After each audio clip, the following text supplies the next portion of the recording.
So the next step that we're going to go to is the bike lock. Now, the bike lock is very, very simple. If you press your bike lock together and you don't hear it click, you don't have a bike lock, you have a decoration, all right? What we're going to do instead when we're locking our triangle choke is we're going to focus on making sure that both feet are able to flex. So one major problem that you'll see people have is when they lock triangles, they cut a corner. Maybe you got shorter legs or you don't understand how to create distance and keep him off of your chest line.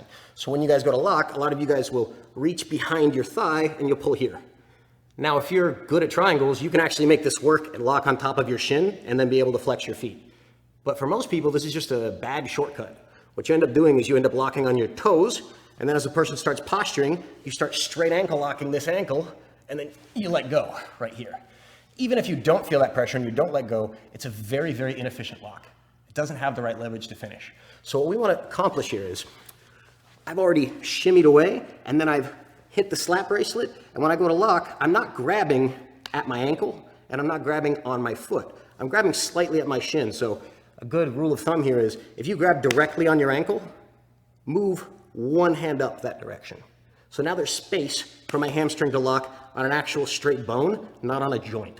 So when I go to here, I shimmy, shimmy, shimmy, I lock everything in place, and now when I come here, I kick high, and I come down right on that shin bone. Now when I flex my feet, that's the bike lock, and you notice Nico's already tapping. Now the cool thing about this is, if I get to here, and I'm able to flex my feet, not only did the space between my thighs get smaller, or get a lot smaller, but also if he decides that he wants to do that reverse crossface and smash me, it's very hard for him to unlock my feet once they're flexed. If instead, I got to a good position, but I didn't flex my feet right here, do you feel the pressure? No? How about no?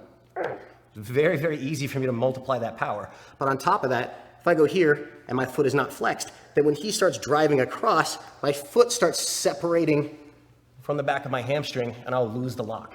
So again, before we decide to move perpendicular and finish the triangle, I want to make sure you guys understand, be able to flex your feet. Don't half-ass it. If we're here and I can't quite get it, I'm like, my legs are too short, I'm fat, whatever you want to say. Put yourself back in position, shimmy away a little bit more, slap bracelet a little bit more effectively, and get to a position where you can flex your feet, flare your leg out to the side, and now you can move on to the final step, which is going perpendicular and finishing your strangle.